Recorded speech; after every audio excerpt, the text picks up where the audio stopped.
Hey guys, tonight we're not talking about starships or samurai.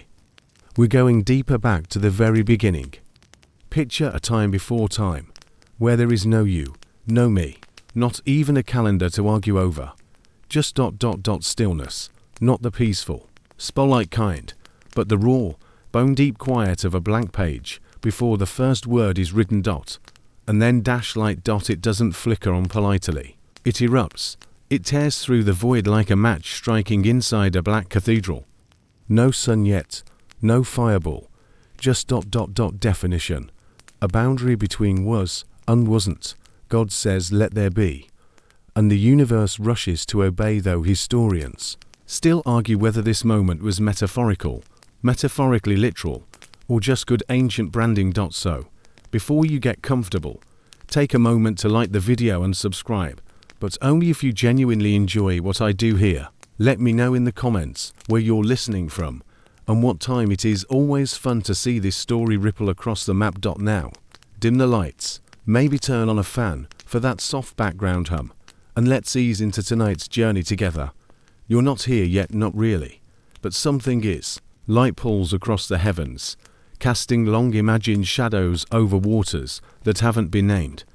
God, unseen and everywhere, moves over the deep like wind curling across a mirror. The sky forms first, and you don't get to vote on whether it's blue. It simply is. The earth pulls itself together beneath his will.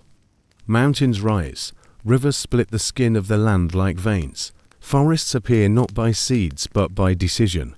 It's messy, if you were watching closely. But you're not even dust yet. Then, time. Not a ticking clock, but a rhythm. The moon sets it, the stars mark it, the sun chases it like a hound that never tires. This isn't just world building, it's world ordering. The garden comes last. Eden. And no, it doesn't come with a map. No signage, no fences. It just is, a breathing ecosystem of tangled beauty, full of things you don't understand. Birds that lay square eggs, flowers that whisper their names, frogs with feathers. Yeah, nature had a lot of prototypes in this beta version, and through it all, silence. Sacred, yes, but hollow. Even God notices. So he speaks again. But this time, the words don't aim outward. They reach down. From the dark soil he gathers a fistful of dust, still warm from the newborn sun. It's ordinary, unimpressive. You wouldn't Instagram it. But in his hands, it twists, it stretches, it breathes, and suddenly you. Well, not you, but him. Adam, first of his kind. Hair matted with the dew of creation, chest heaving like a drum. Eyes wide and startled, as if he was expecting a refund, not existence. He gasps and hears it echo. The garden tilts around him. Light dapples through fig trees. Somewhere a tiger blinks and yawns. You'd think Adam would celebrate being alive, run, shout, break into song. But instead, he sits, because being first, it's lonely, like getting early to a party where the cake hasn't even arrived. He has everything, but no one to say, did you see that, too? And yes, he names a few animals to pass the time. Giraffe, hippo, weird screaming duck. Okay, that one didn't make the final cut. But they don't talk back, not in the way that counts. Mainstream theology paints him as peaceful, even content. But fringe scholars have pointed out ancient whispers texts that suggest Adam spent days asking God questions. Why am I here? Where's everyone else? Can I name the clouds? To which God, wisely, said, not yet. One morning, Adam wakes to find himself in a clearing where the trees have leaned slightly inward as if holding their breath.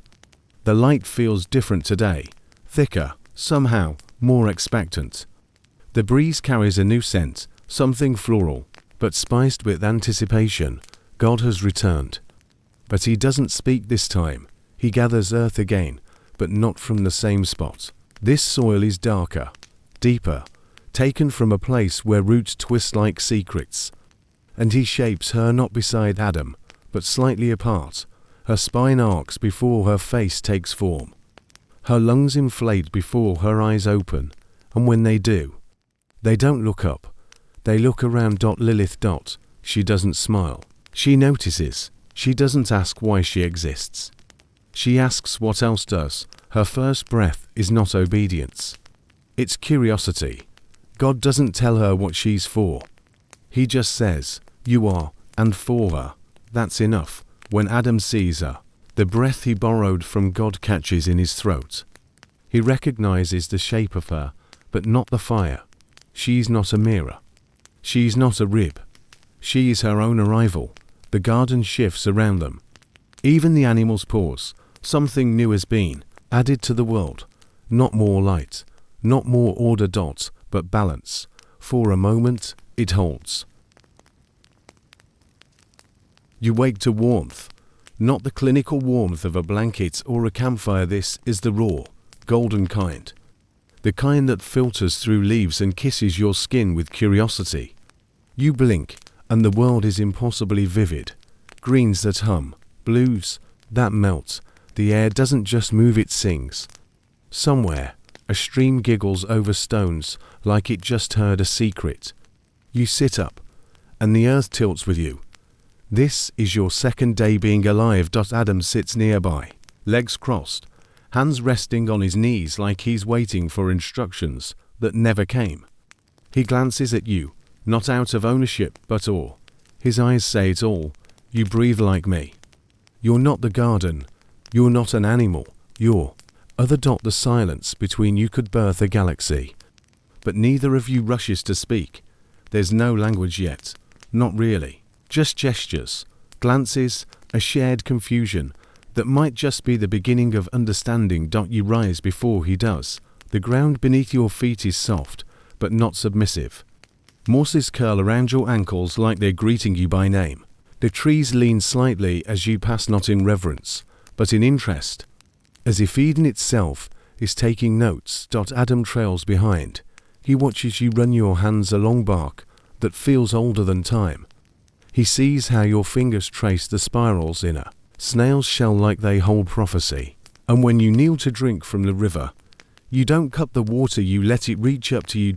Adam finally speaks. It's clumsy, awkward, like a child trying out a voice that doesn't fit yet. He points at a four-legged creature with eyes like wet marbles. "Fox," he says. You turn, blink, then softly respond. "Why?" He doesn't have an answer. He thought naming things would make them belong. But your question plants something dangerous, something alive. You don't argue. Not yet. But the gap between you opens by a fraction. By midday, you've wandered far ahead. Adam jogs to catch up. "You move a lot," he says. "I see a lot," you reply. This isn't sass. Just observation. That night, you both lie beneath a sky that refuses to be tamed. The stars aren't just lights, they're holes, pinpricks, in the fabric of the dome above, hinting at more, at elsewhere. At the possibility that Eden might not be the whole story, you say it first. "Do you think we're the only ones?" Adam blinks. "I thought we were the first." "That's not what I asked." And again, the silence grows. He dreams of structure, of rows, of order. He imagines fences and instructions and clear roles. Caretaker, namer, leader. You dream of caves filled with paintings and oceans that swallow whole cities. You dream of things that don't exist. Yet. It's subtle at first. The way he begins explaining things instead of discovering them. The way you ask questions he doesn't think are worth asking. Why do vines spiral clockwise? Because they do. Why do some flowers bloom only at night? They just do. You're not trying to unravel Eden. You're just paying attention. But Adam senses your curiosity like it's a rebellion. One morning, you wake to find him rearranging stones near the river, creating space. He says proudly, "For what?" "For you. So you'll have somewhere to sit beside me. Not behind. Not ahead, beside." It's a kind gesture. A sweet one, but it echoes with something Off. As if you need help knowing where to place yourself. Later, he tries again. He brings you fruits unwarmed and heavy. This is for you. Did the tree say I was ready? He looks confused. It's just fruit. You smile softly. Everything speaks. You just don't listen long enough. It's not meant to wound. But he flinches anyway. The animals begin to notice the difference. Deer linger longer when you're alone. Birds flit closer to your hands than his. Even the air bends differently around your movements. Scholars today still argue whether this is symbolic or a vestige of forgotten oral traditions. But the records scattered, fragmented keep repeating one thing. She understood the garden in ways Adam didn't. You begin crafting things, not tools, expressions. You twist leaves into ribbons, stack stones into patterns, scratch shapes into bark, just to see if they feel true. This is art before art, creation without purpose. Joy without utility. Adam watches. He doesn't disapprove, but he doesn't get it. And that's worse. One night, as stars bloom overhead, he turns to you and says, "Do you think God made us to do different things?" You pause. "I think God made us to be different things." He doesn't speak after that, but the river seems to. The next morning, when Adam names a creature with 6 legs and glows in the dark, you ask again, "Why that name?" He shrugs. "I like how it sounds." You nod.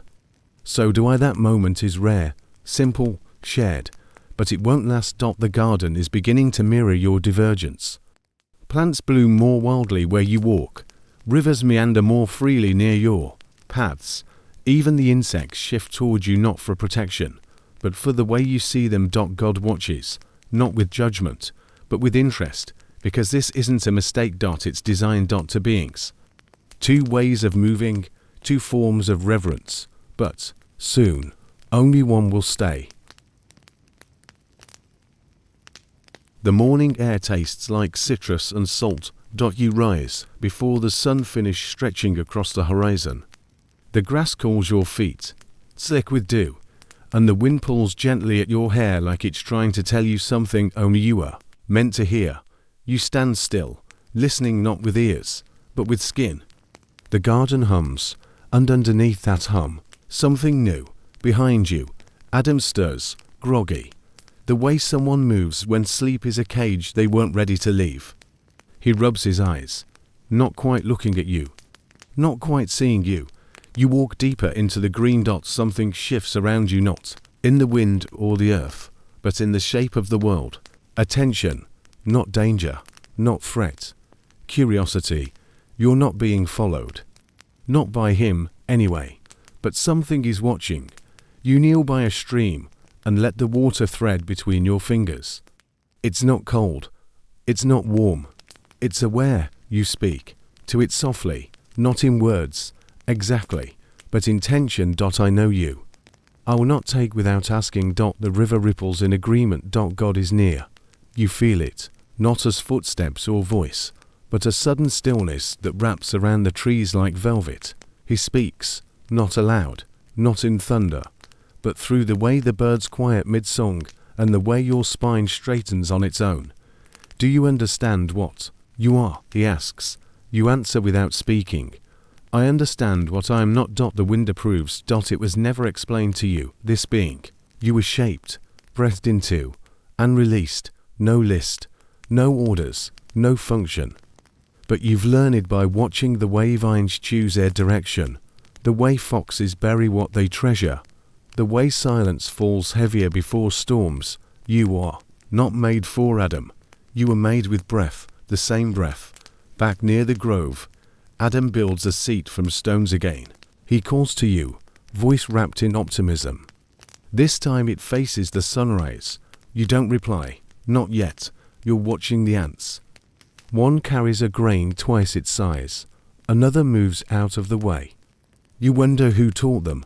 You wonder if obedience is really instinct or just practice. When you return, he smiles, points to the seat like it's a prize. I made this with you in mind. You sit next to it. Not on it. Adam's smile twitches. He's not angry, but something cracks in him. Just slightly. Later that day, While you're gathering red berries from a bush that hums like bees even when empty, he appears beside you. God said we're meant to rule the animals. You tilt your head. He said to care for them. Same thing. You stand slowly. Not to them. He laughs. But it's dry. You always twist meanings. You think about replying, but decide to twist a vine instead into a loose knot that resembles the spiral of a snail shell. He doesn't notice. That evening, as the sun bleeds into the river, Adam speaks again. I think I'm supposed to lead. You chew a piece of fig, then lead yourself. His mouth opens, closes, opens again. But if we're together, you interrupt, softly. We are together. For now, the silence is not hostile, but it isn't peaceful either. That night you dream of birds made of fire, soaring over oceans without names. When you wake, the dream sticks to your skin like mist. You begin collecting things that feel like memory. Curved leaves, stones shaped like teardrops, bark that peels like old paper. You press them into the earth in shapes. Only you understand. Adam steps around one of them the next day. Doesn't ask, doesn't kneel, just steps around. You wonder how long someone can share space without sharing attention. You ask God nothing, but he watches. Somewhere in the garden, a tree that never bloomed suddenly erupts with yellow flowers. Adam doesn't notice. You do. And you touch each petal like it's a question. By the fourth morning, animals seek you out. A fox curls beside you while you nap. A sparrow drops berries near your foot. Adam sees this and asks, why do they like you? You say, because I see them. He frowns. I see them too. You want to say. You label them, but you don't single quotes T. Instead.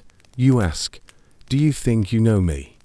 He says, of course. Then you ask, what do I fear? He doesn't answer. And the pause stretches so long it feels like a root growing between you. That afternoon, you find a flower you've never seen. 5 blue petals, each tipped in red. When you touch it, the plant trembles not in pain, but anticipation. You crouch, low and hum, a vibration, not a song. The flower opens wider. Historians still debate whether Eden was literal or metaphor, whether this knowledge of plant sentience was poetic or prophetic. But your fingertips tingle with the feeling of permission. The garden knows you. You are not a tenant. You are kin.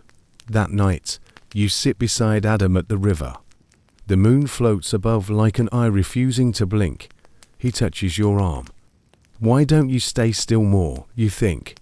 Then answer, because the still things rot. He doesn't know how to respond. You lean back on your elbows. The sky bends. Do you ever wonder if there's more than Eden? You whisper. Adam blinks. Why would there be? You close your eyes. Not from fatigue, but from repetition. He loves you, you know that, but he cannot follow you where you're going. Not because he won't, but because he hasn't asked where that is. The next morning arrives slow, warm, and quiet, like it's hesitant to interrupt. The birds are singing, but softer. The light filters down between the trees like a secret, and the wind carries the scent of ripe fruit and questions no one's dared to ask. You wake before Adam again, not because you want distance, but because the garden pulls you in ways he doesn't feel. You walk its paths not as a guest, not even as a caretaker. You walk like someone who belongs. The animals do too. A doe brushes past your leg, unbothered. A cluster of bright insects dances near your shoulder.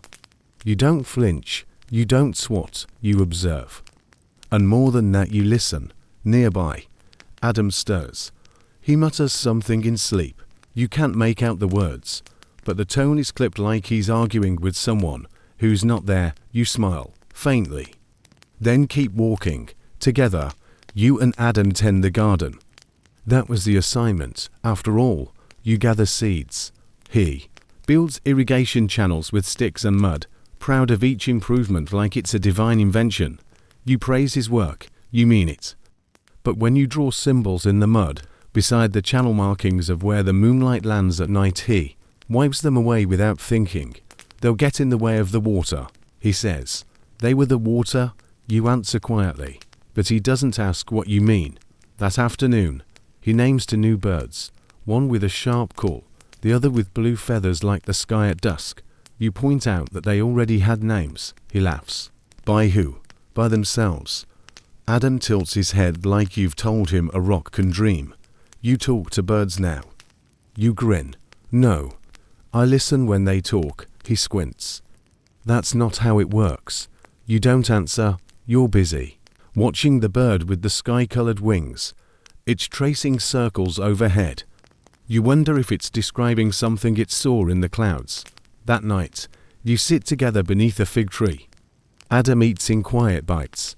You peel a fruit slowly, letting the juice coat your fingers. He says, "You're different lately." You nod. You wonder more. I return. You question things. I always did. He sighs. Not from anger but fatigue. Can't we just enjoy this? It's paradise. You turn to him. Maybe for you. The silence lands like ash. For a while, you talk about easier things. The way the vines grew faster near the river. The way some bees seem to argue mid-air before deciding on a flower. He laughs again. Properly this time. You laugh too. But beneath it, the rhythm has changed. You feel it in the earth. In the way the roots stretch differently. In the way certain plants bloom only when you pass. The garden is not rejecting Adam, but it's learning your language. He notices, and he doesn't know what to do with that dot. One morning, a lion approaches as you sit near the water. A full-grown male, scarred and slow. You don't flinch. You don't run. You look him in the eye, and he lowers his head, not submission, but recognition. Adam sees it from a distance. His breath catches. Later, he asks, "Why didn't you call me?" You say, "Because he didn't come for fear. He came for help." Adam nods. He doesn't press. But that night, you catch him sharpening a stick. "Just in case," he says. The next day, a new flower appears, silver-edged and shaped, like a question mark. You kneel beside it, but don't touch. You ask it, "Were you here before me? Or did you wait?" Adam calls to you. "We should gather fruit." You don't move. He tries again. "Come on. You said you liked the citrus grove." "I did." You reply, "Until I saw the snakes learning how to hide there." He frowns. "Why would they hide?" You shrug. "Maybe because they were being watched." He doesn't respond. But the next day, he avoids the grove entirely. You watch from a distance. This becomes the rhythm. You move with the garden. He works on it. You listen to wind patterns. He adjusts. Water flow. You learn from the creatures. He names them. You aren't against him. But you are no longer with him in the way he assumes. Historians still argue whether this was the moment Eden fractured, not when fruit was eaten, but when presence became performance, when harmony stopped being shared. That evening, as you sit by a crescent-shaped pond, Adam approaches with a handful of stones. He starts arranging them in a spiral. You tilt your head. "What are you doing?" "I thought you'd like this shape." You draw it a lot. You smile. "I do." You don't tell him that the spiral isn't a shape to you, it's a prayer. He finished arranging, then sits beside you. "Maybe we just see different things." You nod. "And maybe that's not a problem." But you both know it's already becoming one. You rest your head against a tree that leans slightly left, always has. You asked it once if that was intentional. It didn't answer, but it didn't stand straight after. Either. The garden has a memory. So do you. And both of you are beginning to wonder if this piece was ever yours to begin with. You wake to footsteps, not loud ones, just enough to stir the leaves. Adam's already moving through the underbrush, his stride confident, purposeful. You watch him from beneath a low tree. Its branches cradling you like soft ribs. He's collecting things. Fruit, sticks, anything useful, but not answers. That's your job. You stretch slowly, feeling the earth shift slightly to accommodate you. The garden knows your weight now. It adjusts for you, like a friend. Or a witness? You rise and follow your own path, not parallel to Adam's, not opposite. Just different. The morning smells of citrus peel and warm stone. You follow a breeze that smells like the sea, though no one has told you if a sea even exists. You chase birds not to catch them, but to ask where they've been. You crouch to examine claw marks on bark patterns that speak of night wanderings, of small creatures with bigger stories. Adam returns around midday, arms full of figs and yams. He looks pleased. Like a provider, you return with your hands stained green from moss and purple from some flower you haven't named yet. A beetle clings to your wrist like a jewel. He glances at it, says nothing. He offers you fruit. You accept it. You offer him a leaf that smells like sunburn and memory. He sniffs it and says, "It's bitter." You smile. Not always. He doesn't finish it. Later that day, you find a stream you didn't know was there. It sings at a different pitch, higher, urgent. You kneel beside it and trace its bends with your fingertips. You whisper to it words without shape, just intention. You wonder where it begins, where it ends. Adam doesn't ask. He's building something again. Another stone circle. Or maybe a wall. He gestures for you to come closer. "I've made a space for us." You walk over slowly. It's neat, measured, symmetrical. It's stifling. "I like it." You lie. He smiles, proud. That night, you lie apart. Not by much, but enough. Do you ever wonder, you ask into the dark, why some creatures live in pairs, and some alone? He turns toward you. "I think we're meant to be together. I think we're meant to choose that." The silence doesn't argue. It just settles. The next morning, you climb a tree, not for fruit, just to see from the top. Eden sprawls like a secret. You see clusters of trees you've never noticed. Rocks shaped like sleeping giants. Even the animals seem different from. Up here, less like subjects, more like neighbors. You whisper to the sky, "Show me what he doesn't see." The sky, of course, doesn't answer, but it also doesn't turn away. You stay up there long enough that Adam calls out, "Where are you?" "Here." You call back, "I brought berries." You pause. "I already ate." You descend slowly. The wine tugs your hair back like it wants you to stay. That evening, you take Adam to the tree you found days earlier, the one that bloomed silver in your presence. "It's different," you tell him. He squints. "Looks like any other tree." You frown. "It sings at night." He laughs. "Trees don't sing." You step back. Not because you're offended, but because there's no room left in his certainty. Historians still debate what Lilith believed Eden was. A home, a test, a cage with very polite landscaping. You never called it anything. You just called it quiet. And lately, that quiet has teeth. Adam keeps building. Patterns in the soil, stone structures that hint at permanence. You keep moving. Following vines that point like fingers. Watching how some animals sleep together in piles, while others carve out solitude. He calls you restless. You call it awake. One afternoon, you walk so far that the trees grow thinner and the ground becomes chalky. The horizon blinks at you. You stop. Not out of fear, but out of awe. There's an edge to this place, a threshold. You crouch and press your palm to the earth. It hums differently here. A memory you haven't made yet. When you return, Adam is waiting. He's made a new clearing, one shaped like a circle, with a space at the center. "For us," he says. You nod, but don't step inside.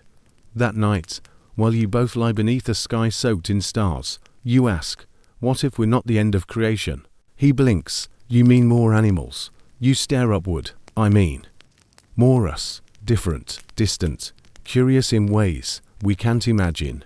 He doesn't answer, just turns away, shoulders curling in. You feel it again, that quiet pressure between your ribs. The one that says, "This isn't wrong. It's just no longer enough." The garden still welcomes you, but it's starting to feel like a place you were meant to pass through, not stay. Adam doesn't know that yet, but the trees do.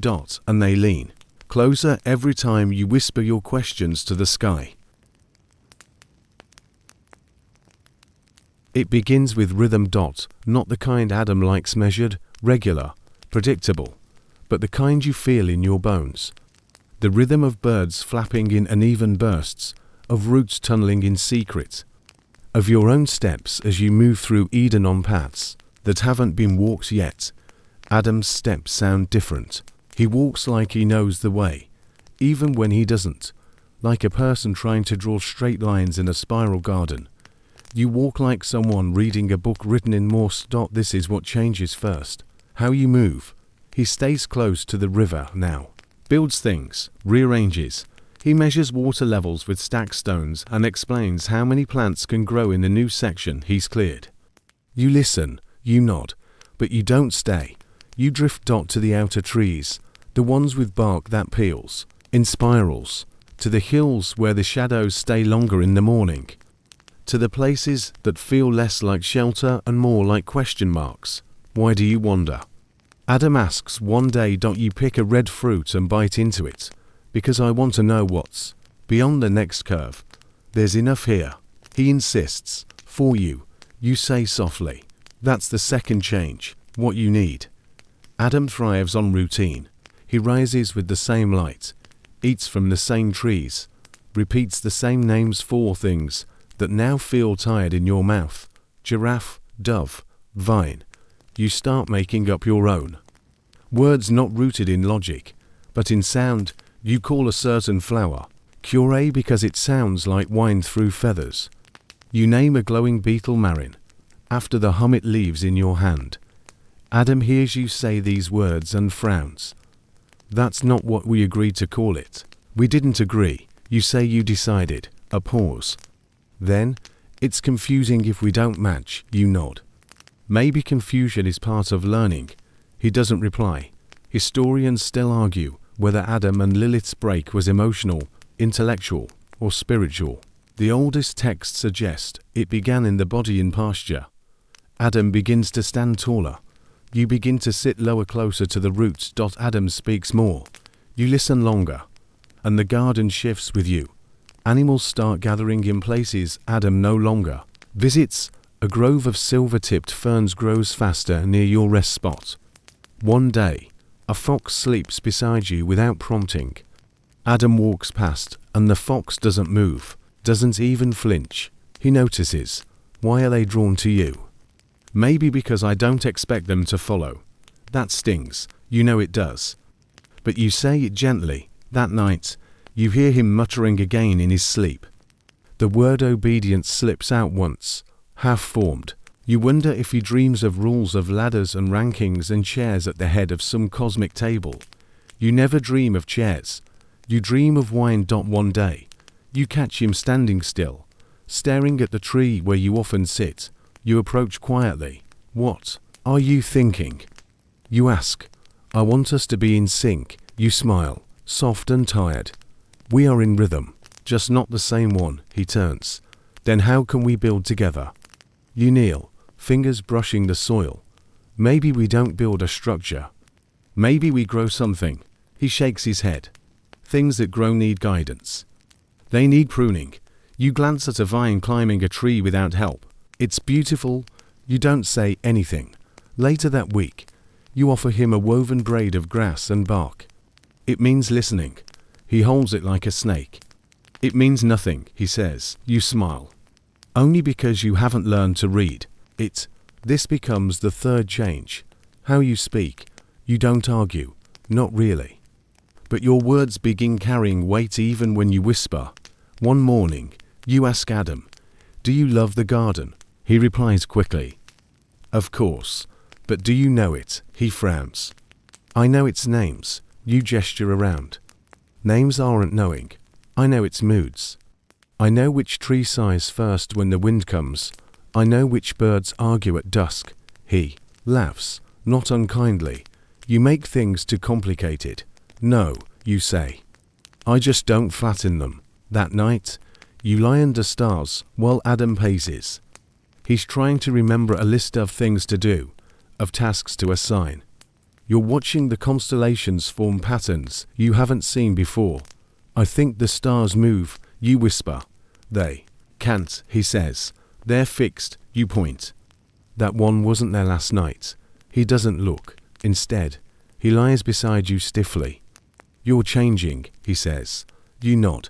He continues, and I don't know if I can follow. You close your eyes. Then maybe I was never meant to be led. You wake in stillness, not the kind that feels empty, but the kind that holds its breath before something begins. The leaves above you are trembling, but not from wind. They're listening. You feel it dot the garden knows. You stretch your fingers into the dirt. It's cool and damp and alive. Not just alive with roots and worms and growing things, but with memory. And lately, it remembers you. You don't ask it for permission. You wait for it to offer. Today you walk with no direction, and still everything opens for you. Vines shift from your path. Ferns curl back to reveal fox tracks. Even the birds flutter above like they know you have something worth hearing. The garden doesn't fear you. It recognizes you. Adam follows, several steps behind. He doesn't say much anymore. He's begun waiting for you to speak first, as if your silence might change its mind and return to being agreeable. It won't. You crouch by a patch of bruised grass, examining where a small animal, maybe a jackal, had slept last night. You touch the imprint like it's a memory you weren't invited to.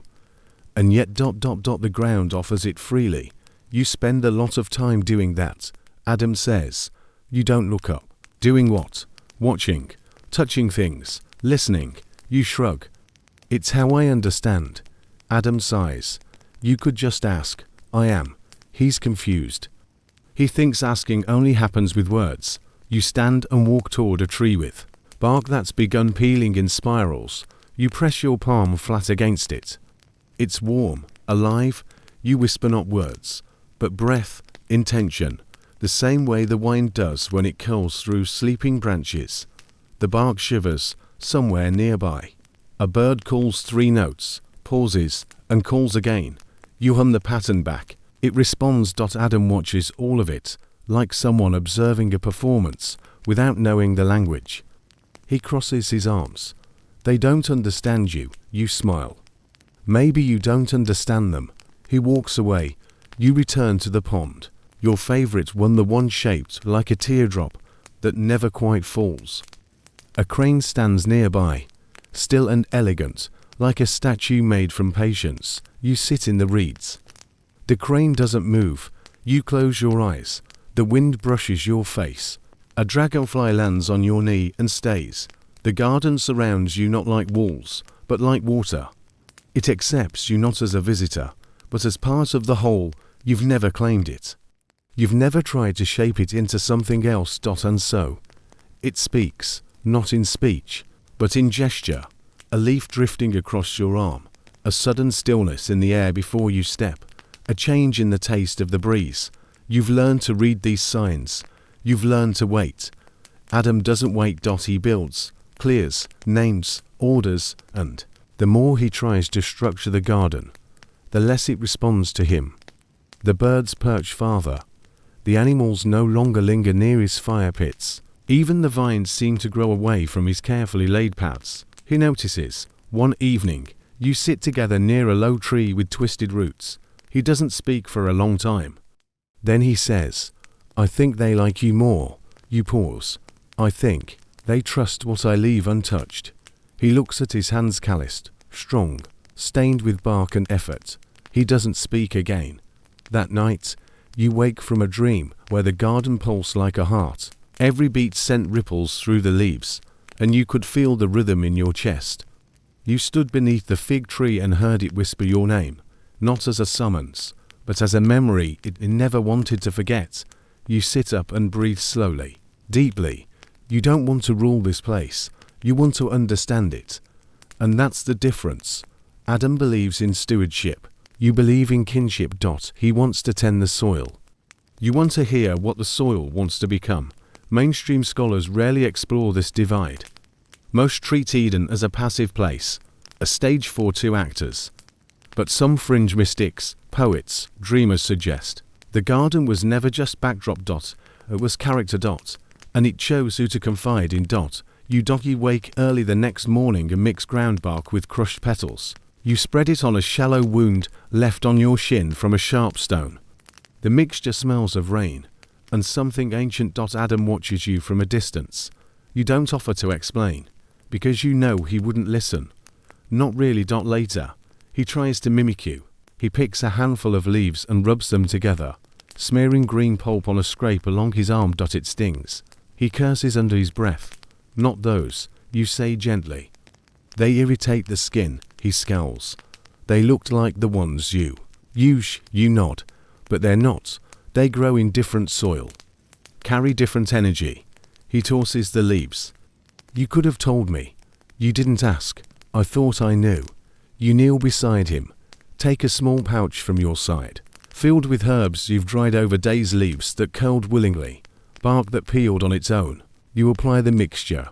He winces, but doesn't pull away. Better. You ask. He doesn't answer, just stares at the ground. That evening, a young lynx limps near your shelter. You approach slowly, lowering yourself to the ground. Adam watches. From behind a tree, tense, you whisper to the lynx, holding out a shallow bowl of water, infused with crushed root. It drinks, breathes, stays. You run your hand over its fur, gentle, patient. It doesn't flinch. Adam walks away before it curls beside you to sleep. You stroke the animal's back and murmur. They don't want a master, just someone who hears. The lion doesn't roar. That's the first thing you notice. Its breath comes shallow and slow, like a flame that's nearly gone.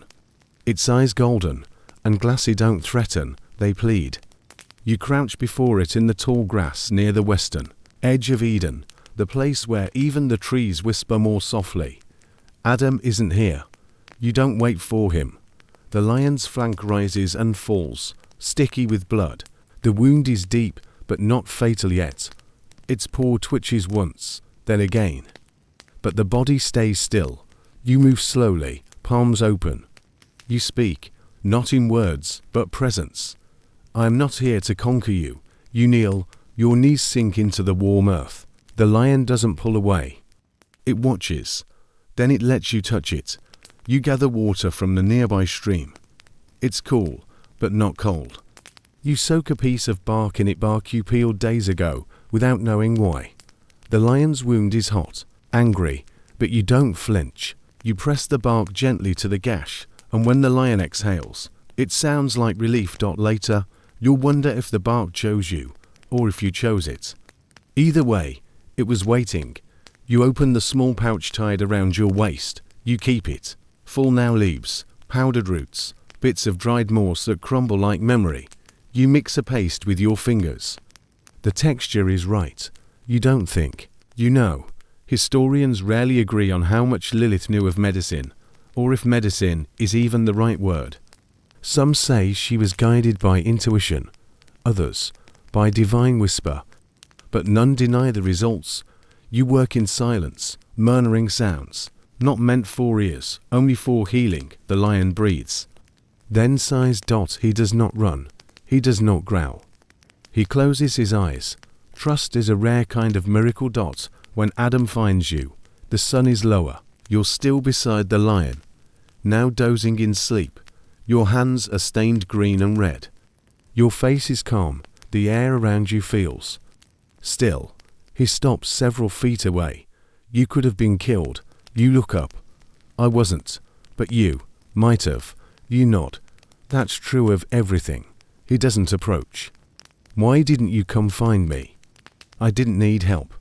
That's not the point. He snaps. You study him for a moment, isn't it? He looks at the lion. It does not move. It barely acknowledges him. I could have scared it off, he mutters. You shake your head. You would have. He says nothing. That night, you sit apart. Not in anger, in truth. He builds a small fire. You sit with the stars when the lion rises, slowly, to drink from the stream. It glances back at you, just once, just long enough. Adam watches from the shadows, The next day, something changes. The animals begin seeking you, not just appearing near you, but finding you. A wounded bird lands on your shoulder without fear. A snake coils beside you, sleeping from like a belt of breath. Deer rest near you, unbothered by your steps. You don't beckon.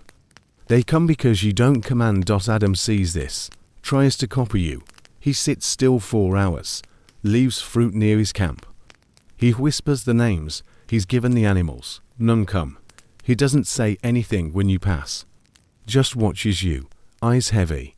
That afternoon, he approaches while you're mixing herbs in a shallow bowl. You treat them like people. I treat them like beings. He frowns. But they're not us. No, you agree. And we're not them. He doesn't understand.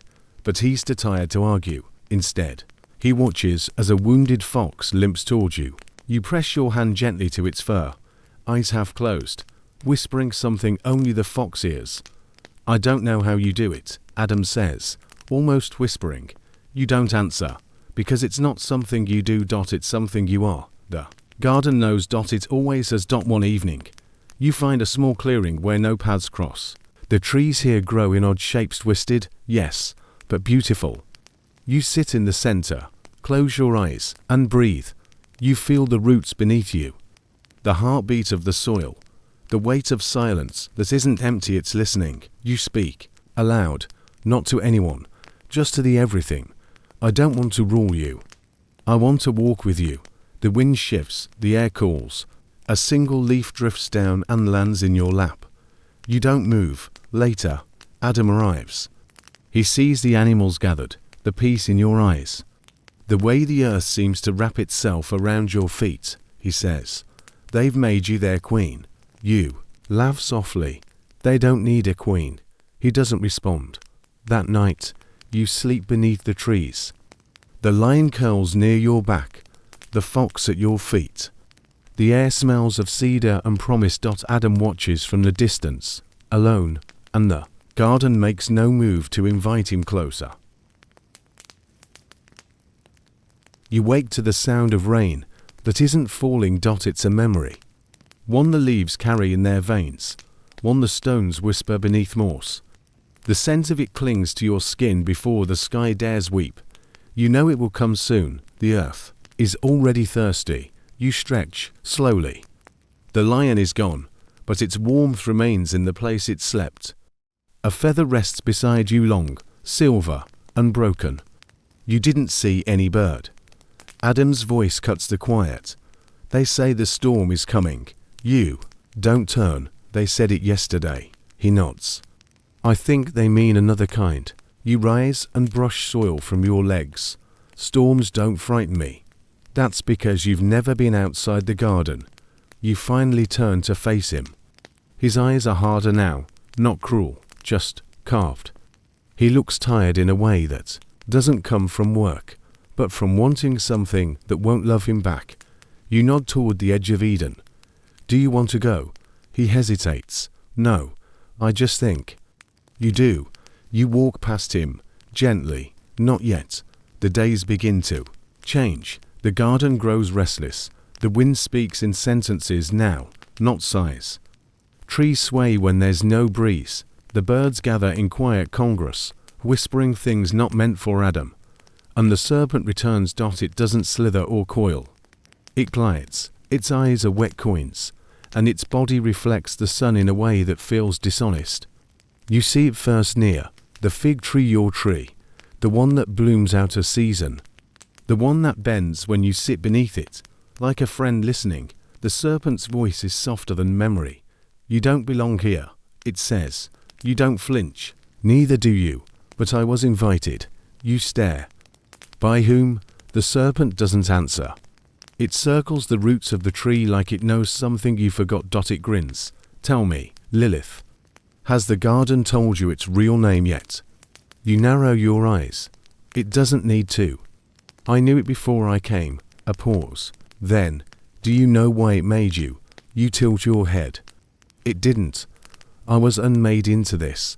The serpent stops. You've confused it. Good. You turn your back, but its voice follows. He fears you. You don't ask who. You already know. Adam doesn't come to your fire that night. You find him instead by the eastern cliff, the one that overlooks the misted valley. His shoulders are hunched. His hands are clenched. There's a branch nearby, broken in half. He won't speak to me anymore, he says. You sit beside him. Who? The one who made us. You don't answer. I ask questions. I wait. I pray. And the silence grows. Still, you say nothing. I thought I was first. I thought that meant something. You sigh. You were first, but not before me. He looks at you then. Really looks. You think you came from the same soil. No. You say, I think I came from none. Silence. I am not your rib. Adam. He stands abruptly. Then what are you? You rise slowly. I am what was not asked for, what was not shaped for you. I am the part of creation that didn't bend. He looks at you like you've grown. Horns. Maybe you have. Maybe that's why the deer bow when you pass. The serpent appears again. This time, it speaks in riddles. It calls itself a mirror. It asks you what would happen if you left the garden, if you went east, past the river, past the border the Creator warned against. You ask it why he cares what you do. It laughs. Because you remind him of what he cannot control. You say nothing. It leans in, voice like velvet. He made you wild, but he didn't think wild things would stay. You watch the horizon that night. The stars shift slightly. The wind carries names you've never spoken aloud. Somewhere, an owl cries twice. You know it means something. The lion does not return. Instead, a pair of wolves watch you from the tree line. You nod once. They vanish. Adam does not speak to you for 3 days. When he does, he says, they told me you're dangerous. You look at the vines, blooming despite the season. Then they're paying attention. He clenches his jaw. They say you whisper to things you shouldn't. You smile faintly. I only listen. That night, you dream of a doorway in the sky, and behind it, a version of yourself untouched, unburned, unbowed.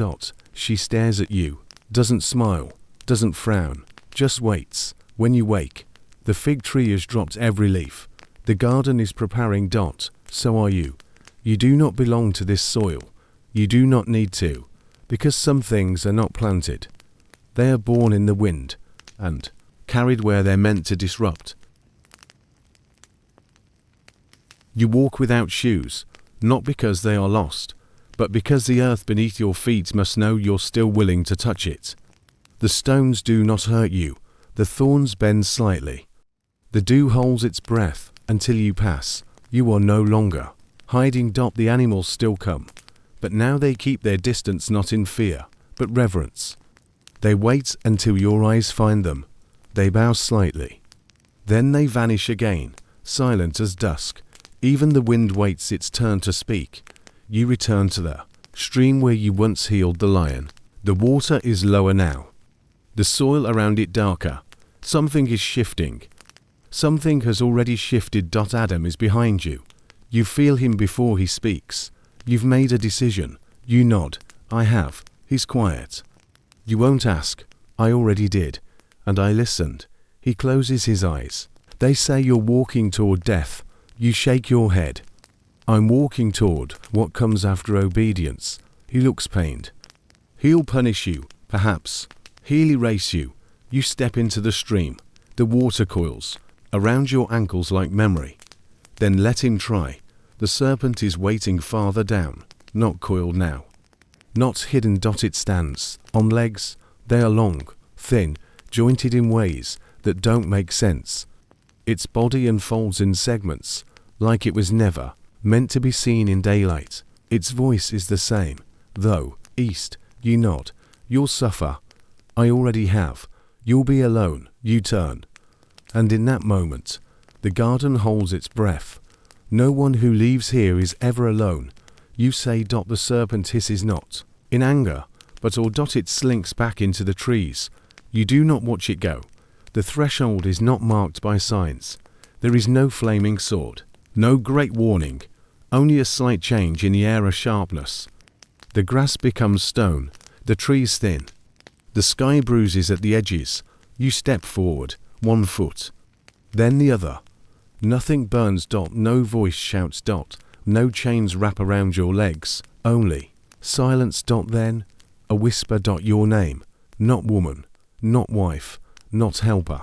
Lilith, you walk faster. The world outside Eden is not chaos. Not yet. It is quiet. Untouched. It is raw, not ruined. The soil is thick and red. The trees are sparse, but tall. The wind moves differently here, like a creature that isn't being watched anymore. The stars don't hide. The moon has scars. You sleep beside a fallen log that night, curled in your own arms. You do not dream, because dreams are still afraid of you. You wake to singing. Not human. Something in the rocks, in the riverbed, in the echo of light on dew. It isn't music, but it isn't silence either. You follow it, barefoot, hair loose, skin dusted with leaves. And then you find it. The others. Not many. Just 3 at first. One stoking a fire without flint. One sitting cross-legged, weaving something that looks like thread from wind. One with eyes like yours.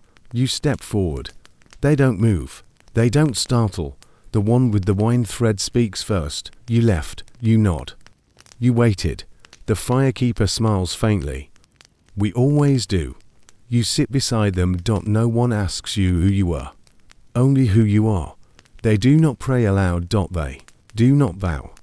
They do not speak of him. Instead, they teach you how to drink from the earth without breaking it, how to speak to time, how to bury pain in salt and pull it out sweet.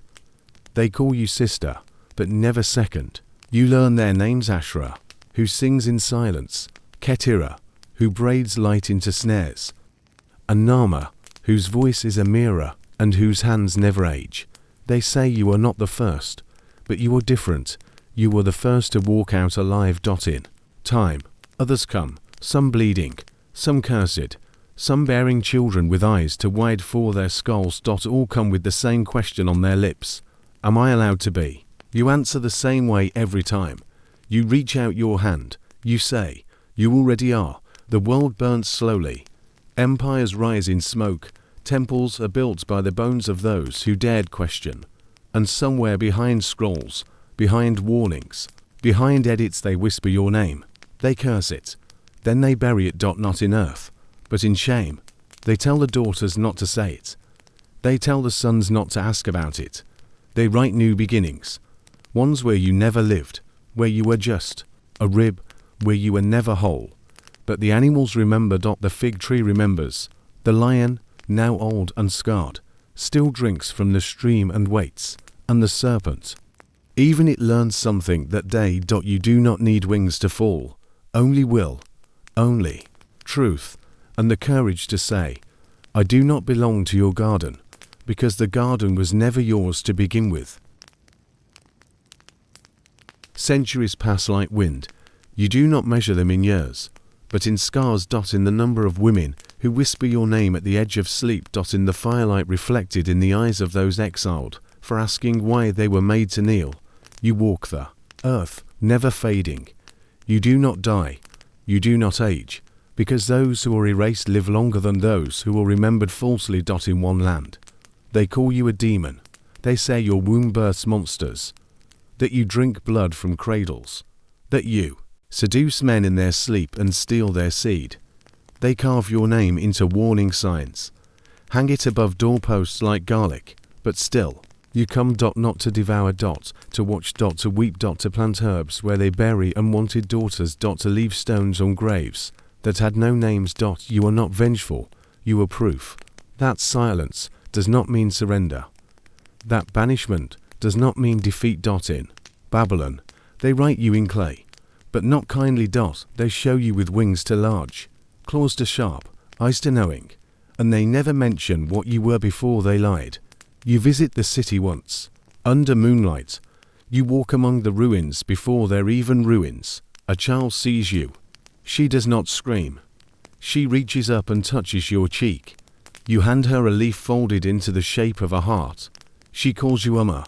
You vanish. They try to trap you in names. Lilith. Lamashtu.ard80- Lily. Night hag, dark bride, serpent's wife, They throw syllables like stones, hoping to shatter you. But every time you are broken, you regrow in someone's breath. In the mother who teaches her daughter to say no without apology. In the widow who doesn't cover her head. In the midwife who chooses to save the woman instead of the law. You are not one woman now.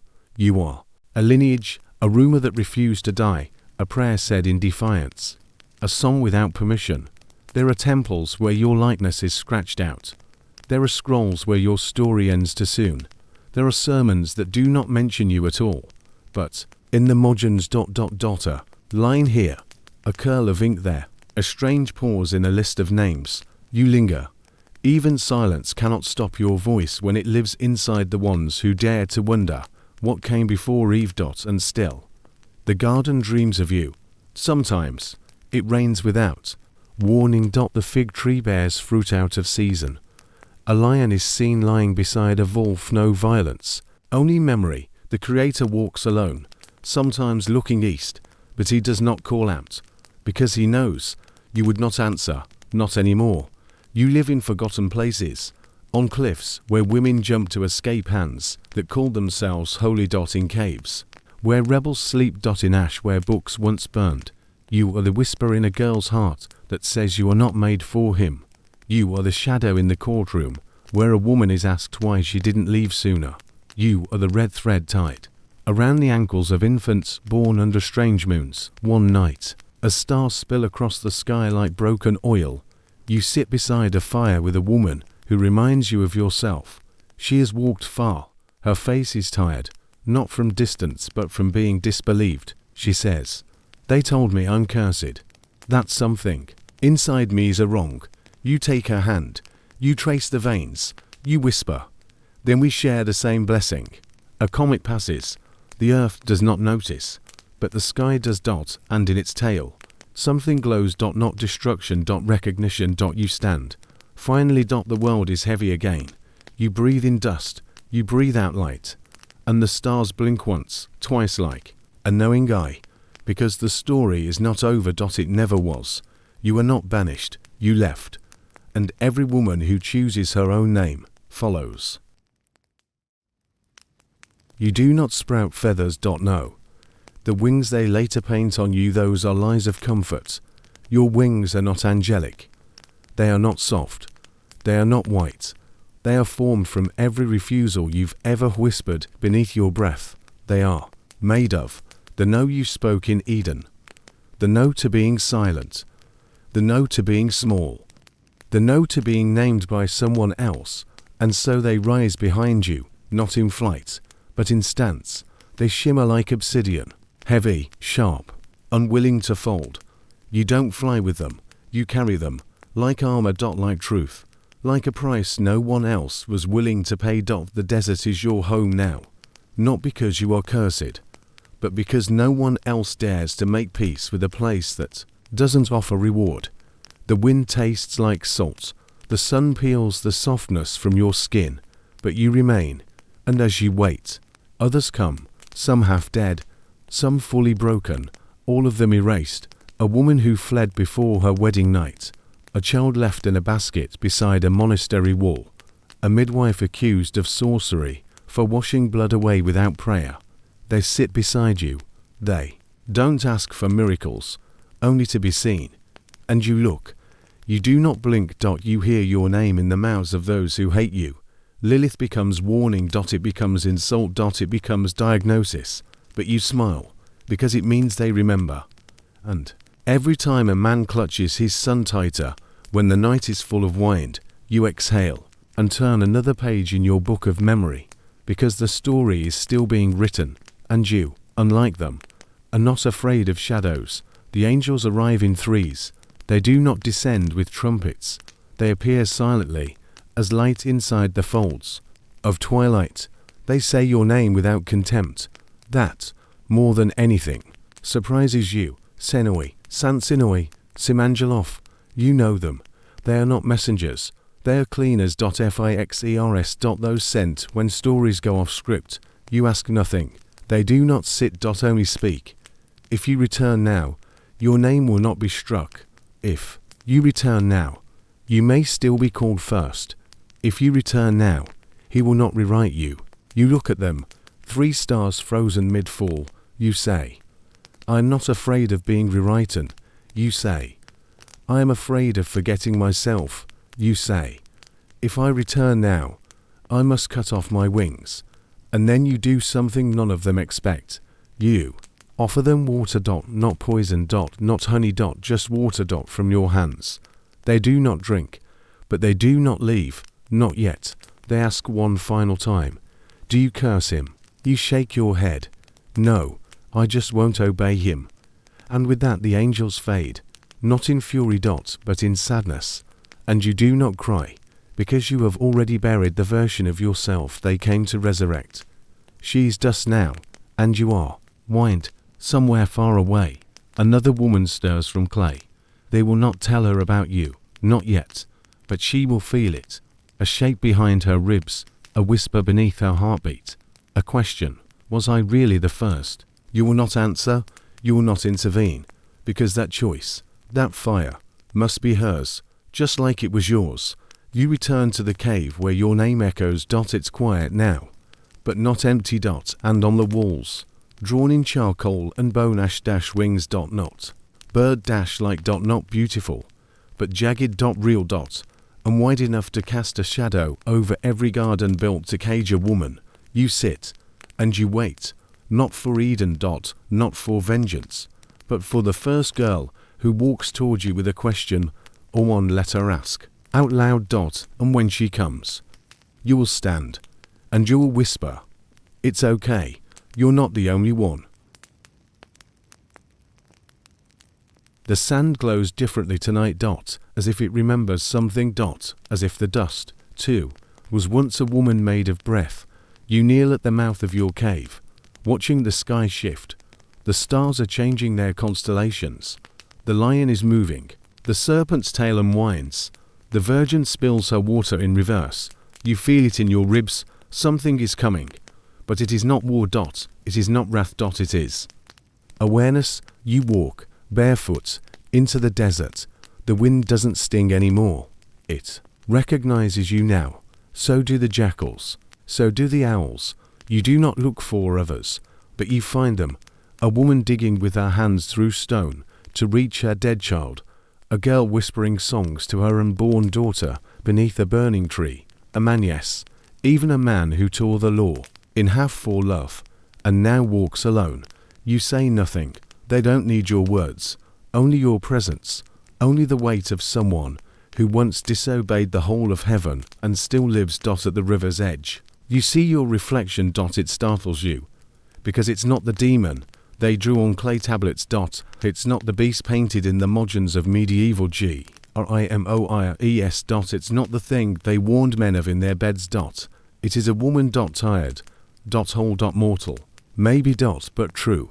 You laugh. Not the cackle they fear. A soft laugh. The laugh of someone who has not forgotten what it is to be kissed by God. And to walk away. One night, you dream. You do not sleep often. But when you do, the sky comes close. In the dream, you are back in Eden. But it is not Eden. The colors are different, more vibrant. More raw. You walk barefoot, again, across soft moss and petals that hum beneath your steps. And there, ahead, under the same fig tree, Adam. And beside him, her. Eve. They do not see you. Or perhaps they do, and choose silence. You do not speak either. You simply sit. At a distance, but in peace, because now, you see, it was never about who came first, only about who remembered. When you wake, something has changed. You reach for your wings, and they are gone, not torn off, not stolen, laid down. Voluntarily. You no longer need them, because you are no longer trying to leave. You are here. And here is enough. You walk without destination now, only toward, not away. And as you do, the world begins to change, not in thunder. Not in flame, but in small, soft revolts. A woman says no for the first time in her life. A girl tells her teacher the story is wrong. A midwife crosses out the name Eve and writes Lilith in the margins. You do not teach them. You are not a prophet. You are not a god. You are not a curse. You are something much harder to destroy. You are a memory, alive, burning, uninvited, but undeniable, and when you pass beneath the moon, even she lowers her gaze for a moment, as if in reverence, not because you are holy, but because you never pretended to be. The desert no longer feels empty, and when the stars rearrange again, you finally whisper your name, not for others to hear, but for yourself to remember. Because history did not forget you. It was simply afraid of what would happen when you remembered you. There is a garden, not the first one, not the famous one, not the lie. This one is smaller, hidden, human. No gates of flame, no talking snakes, no fruit laced with knowledge or punishment, just wild time. Soft grass, a fig tree that bends with its own generosity, and under it, asleep or lies Eve. You do not wake her, you sit quietly like a memory at the edge of thought. She breathes in rhythm with the wind.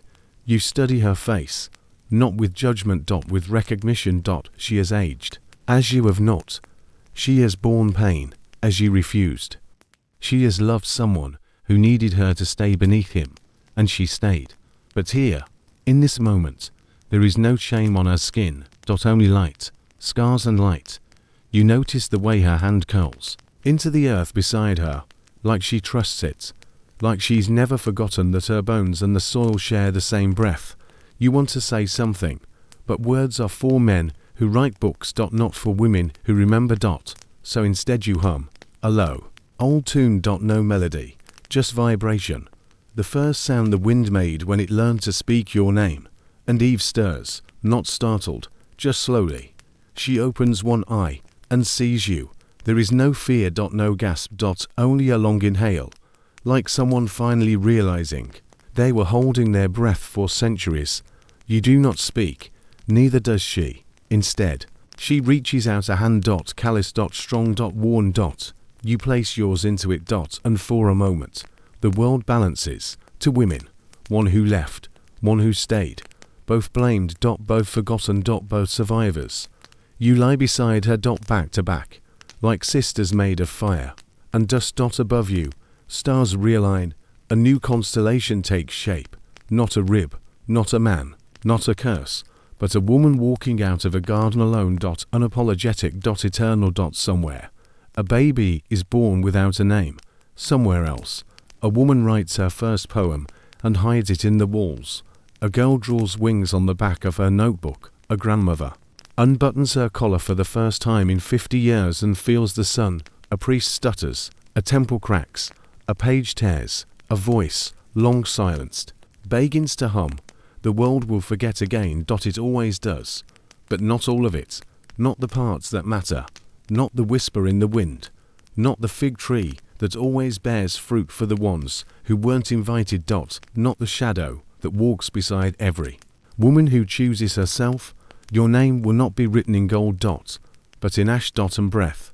And salt. And lullabies. And warnings. And protest songs sung barefoot in the street. And tattoos in hidden places. And poems that begin. She was the first to say no and meant it. And one day when the earth is tired and the sky is cracked and the story is almost over, a new garden will bloom. Not a place of innocence, but a place of memory. And under the fig tree, two women will laugh. And the laughter will be God's favorite sound. You were never a demon. You were the first question, the first refusal, the first exile, and the first freedom. And in the silence, after your name is spoken, the world begins again.